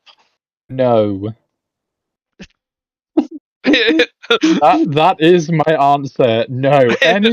Any formulation of that question will be a no. But Okay. like Metal said, if you give us a good reason and a good situation, then maybe. Verily, tell us. If I roll Absolutely. if I roll a natural 100 on a D100, then No. it's not My a good guy, reason. my Dog, guy, we're how many never times letting have you tried this with me and it's not worked yet? Well, you know, He's got a 1 in the 100 chance. odds get ever in my favor the more I do it. No, they're Um, still no. and- They are always 1 in 100. I have come up with other ways to make my percentage 100% and swindle the DM. Have you? I did it to Matt. You're not Yeah. going to do it to us. It's not gonna work. Guys, we're never So leveling up. We're never hitting level 5. the next thing I'm going to say is there will be recaps. You all Mhm. will be called to do a recap. It's not on the DM. It's you as players that are taking notes. The DM, we have our notes, we have our stories, but you as players will be doing the recaps. You as players will be taking down notes, and if you're ever short of the notes or you didn't do it, you can ask for a transcript, because I will have a transcript and you will be able to read through it and take the notes yourself. You must take notes, is all I'm going to say. I will take notes. I will take notes, but I will point out I have a memory issue. Oh yeah, that's fine. That's I what already the know notes that. are for. That's what Yeah. your notes are for. So Don't worry, I remember everything. we will have transcripts available should you want them. Transcripts will be about 2-3 days after the session has gone live, because I have to sit down and actually go through and do it. Which brings me to the next point. Try not to talk over each other when we're in session. Try and keep it as civil as possible. Table etiquette. If one person is having a scene with another person, try and remain silent so that they can have their scene. And if you want to step in and introduce yourself or introduce yourself to that scene, find an appropriate moment. Don't just butt in. Table etiquette at the end of the day. Shouldn't need to say it, but it is what it is. The other part of this is with regards to table etiquette. Although we will have maps available, just remember this is going out on a podcast as well, where there will be no visual references. So what I don't want to see and hear is my character's going to move over here, and then I'm going to use my ability here. You know, that sort of thing. This is an improv. This is theatre of the mind, and it needs to be descriptive. Think of an audiobook. Because at the end of the day, what's more engaging? Yeah, I'm just going to move my piece over here next to the enemy and give him a smack. Or As I charge through the field, I'm moving 30 feet towards the enemy, and I've got my sword raised, and I'm bringing it down over his head. What's going to pull you in more? Be descriptive with your actions. Even if you are moving a token 4 squares to stand next to a tree. Yeah, I'm just going to shuffle to the side, and I'm going to stand myself under this tree. It's descriptive, and it gives the audience an idea, and it allows them to build that picture in their head of what the surroundings are like. So try and be descriptive, but not overly so to the point where it restricts other people's freedoms. So if there is a big tree, yes, mention the tree, shuffle over to it. The audience sees and imagines your character from your portrait shuffling over towards the tree. Whereas if you turn around and say, yeah, I'm just going to move my token here, it's like, well, what? I've got no picture in my head of what's happening. Does that make sense? Mm-hmm. Yep. Perfect. And this does come down to improv at the end of the day. So if you do have a local improv class and you're not that confident, normally these improv sessions are like maybe a couple of pounds, couple of dollars each, whatever the case may be. But you can turn up and you can get plenty of practice, and there's normally plenty of them around. They are good fun as well, and it can throw you into random situations that you have to improvise at, and it is good for your D&D and your roleplay. So if you're not that confident with improv, it might be a good idea to investigate and see if there's something local at one of your theatre clubs or something nearby to do. And they are great fun, and they will improve your D&D no end. I promise you that. Yes, I used to do it myself. It was great fun. Randomly being walked up to whilst I'm on stage pretending to be one thing, and someone randomly coming up going, "Have you got any bread?" Whilst I'm sitting there talking about, "Yeah, my mother passed away. Have you got any bread?" What? Oh. Improv is very big. Improv, that is the sort of thing you'll come up against in improv classes and improv like clubs and things. Honestly, it's great fun. Your reactions are priceless. Everyone else's reactions are priceless. I wrote a monologue about spaghetti. I wish I had the document now. It was so beautiful. That does sound beautiful. It also, knowing that it's Arias, it kind of terrifies me, to be honest. Yeah. no. Correction, it is 12-year-old Arias. Yeah. So, a year ago? No, 2 years ago. Okay. Gosh. Awesome. So, I think we're all happy with session 0. We're going to come to a close on the finalities of it. And I think I'm going to leave the floor open to you for any questions or other discussions now. Or if Sky has anything he wants to chip in with. I've got a question about my character. Go for it. Yeah. As Hexalon is excommunicate Tritoris from the grey wardens. I was going to say the grey wardens. No, but the city guard. How is Yes. that going to affect my character in the context of the campaign? You shall find out. Oh dear. DM talk for being mysterious. Out of general curiosity, how do you think it's going to affect your character? Seeing as he now resides in the poorer districts and helps them maintain law and order, I do believe that whenever he does come into the city, I'm going to have him disguised a little bit because I think that it's going to be a difficult situation if any of the city guard did spot or recognize him while he was out and about. Fair enough. But one thing that I will say is, although your characters have affiliations with, none of you are actually aligned with any of these other factions anymore. Nope. Okay. So just bear that in mind. Right. Will certainly be interesting. Indeed. Anything you want to chip in with, Sky? No, I don't think so. I think it'll just be interesting to see how everybody handles the things that we throw at them, and then also how we in turn have to handle the things that they throw back at us. Yep.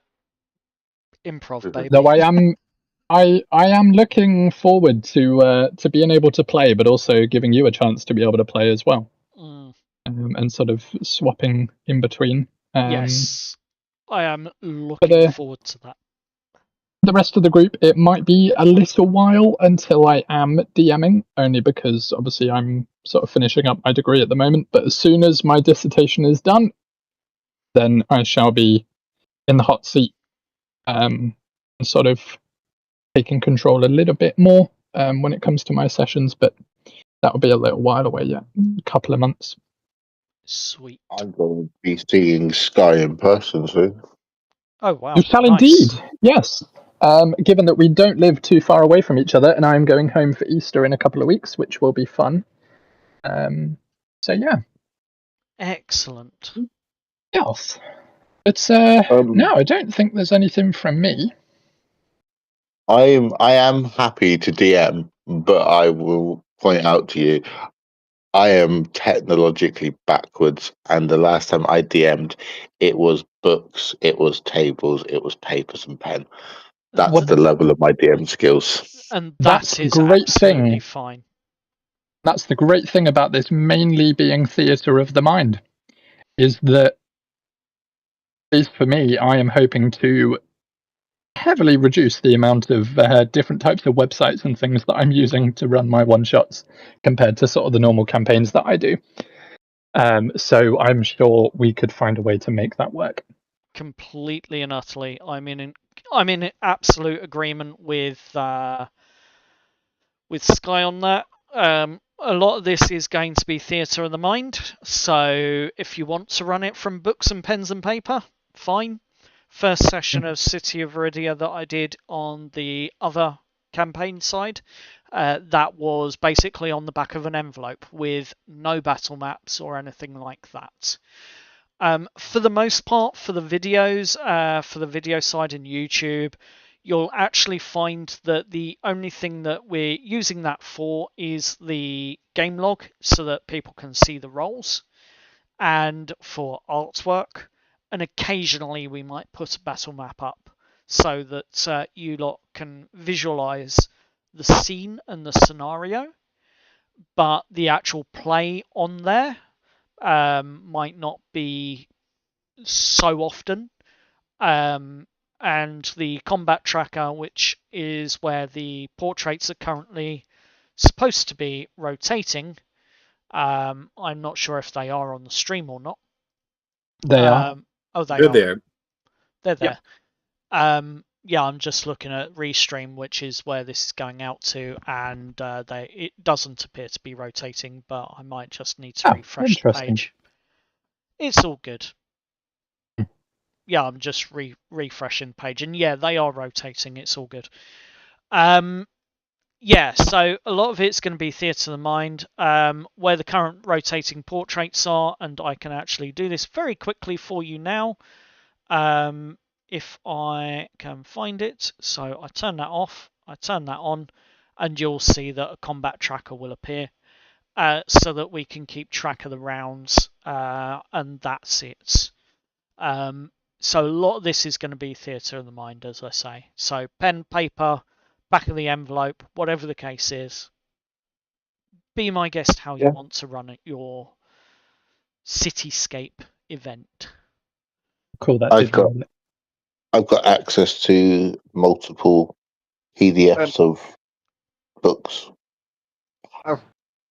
I've noticed something. Yes. Go on. We have 3 sets of doubles, it seems. Yes.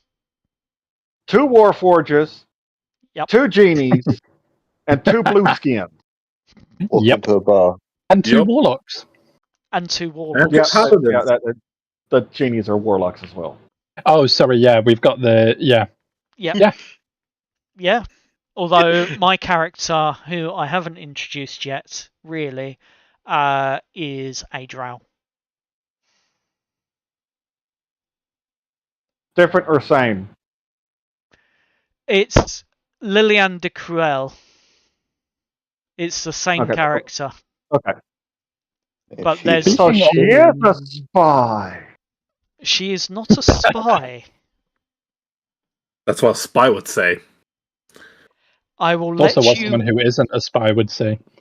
Yeah. I will let you You're work right. out what she is and what she's doing and who she is and how she is and all of that stuff when my character comes into play.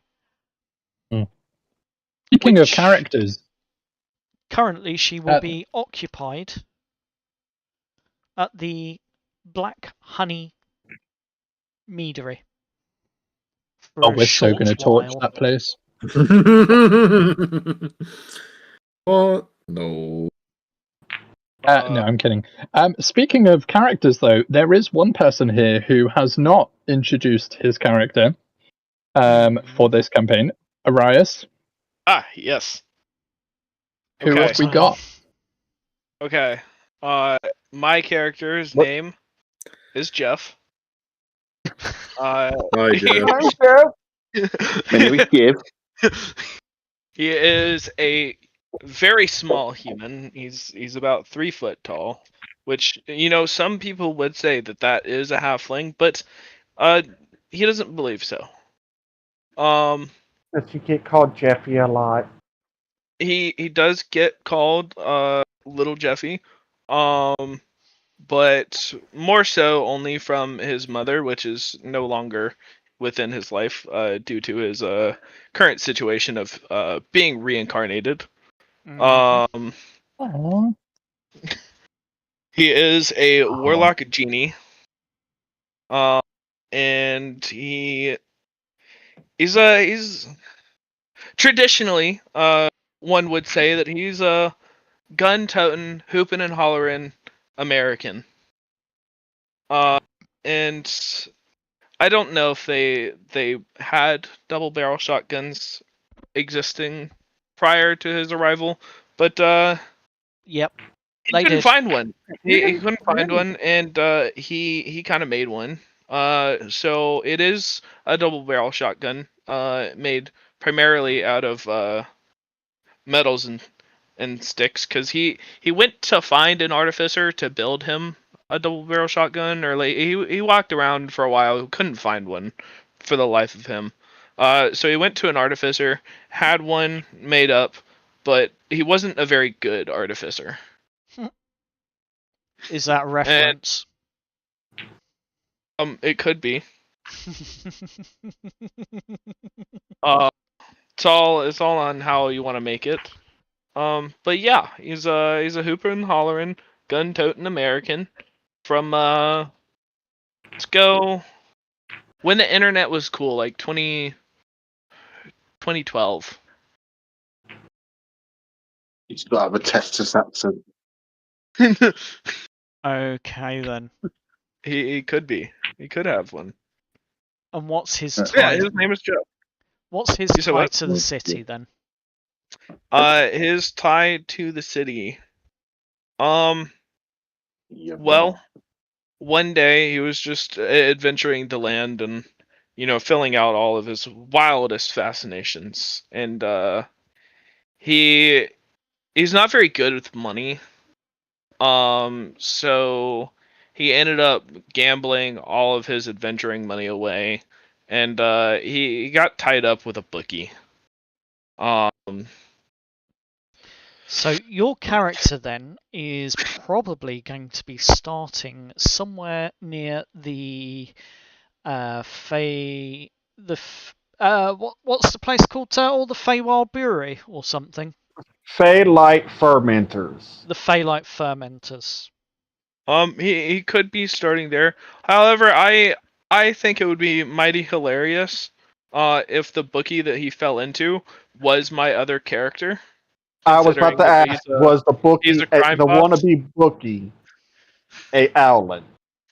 He could very well be an Owlin. From the Dawn something. I forgot what the name I gave my Don John. Don Juan. Don Yeah. John. Don Juan. Yeah, his bookie is Don Juan or Don John. I forget what the crime family name was, Mhm. but it's a Don something or other. I should probably have that written down. Probably, yes. But yeah, no, his bookie is my other character, an Owlin monk. So your character is tied to the crime of the city through the debt owed, essentially. Yes, basically. Ooh, let's see how the crime family is going to use your skills. Or lack thereof. So he's very, very skilled Good with enough being shooting out. things. One would almost say he's like competition level shooter. Fair enough. Yeah, Virex is going to be testing this theory. If he is even aware that Jeff exists, because he's like 7 foot tall, so he's not even going to know that Jeff is all the way down there. Well, Jeff being an American really has nothing to do with his like sense or wanting to be in danger. So honestly, most of the time, Jeff is just holed up in his vase as much as humanly possible. And a lot of the point of contact for Jeff is done through his magical mystical familiar, otherwise known as an imp. Interesting. Very So interesting. This imp just flies Jeff around in his vase. Interesting.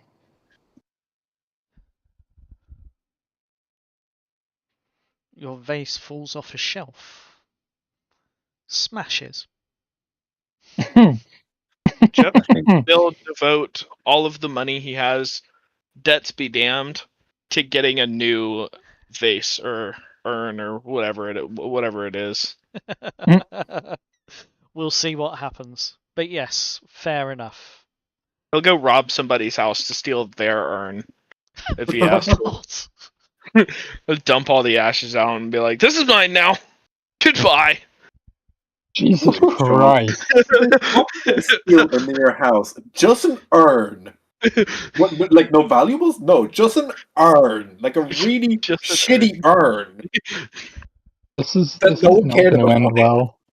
This is lore now. I'm in agreement with you, Sky. I actually need to see what my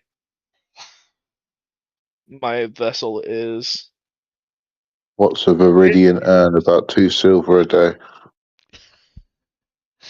Yep. Oh, hey, looky there. I get to roll a d6 to figure that out. Yeah, there's a good little section for him. We're gonna roll my a d6 real warlock quick. I had. He had a Find out what ring kind with- of vessel I have. So, Ooh, a 5. any other questions or discussions before we end the stream? Nope. I don't Huh? think so. For me, anyway. Okay, then. Well, in that case, then, I'm going to say goodbye to our viewers and our audience. We hope you enjoyed the Indeed. discussions from our session 0. The first actual session is most likely going to be next week, and then we will be releasing our live streams of this game every 2 weeks. So there will be a break in between. In the meantime, Of Dice and Destiny will continue on the Friday. So we look forward to our regular viewers seeing us on Friday with our regular party and their current misdeeds of adventures that they're going through. And for those that are wondering, yes, the city of Veridia is in their world. Wait. No. Someone's going to have a panic attack. You can't put this line on me when we're There's- ending. Dog. I was waiting for that little pin to drop just then when there was just this perfect tension in the air, and I was just waiting for that little bell to ring. It was beautiful. On that note, my vessel is a technically it's a hollow statuette, but I'm taking that to mean that I can have a Easter chocolate bunny as a potential vessel. I mean, So- that then implies that Easter is a thing in the city of Veridia, which also implies that Christianity and Jesus Christ are a thing. Well, in the that city no, of Veridia. technically, he has the knowledge of his past life, so he's just bringing concepts into the world that he's grown. God. And if he is a Texan, which he very well could be, or a North Carolinian, that is still within the Bible Belt. So Christianity is a very massive thing within the Bible Belt. I'm going to accept what you're saying is true. However, I am also going to say that religion in an industrial society such as this may not go down too well, considering the factions are all in a cold war together. No, don't worry. He only solely praises the Omnissiah.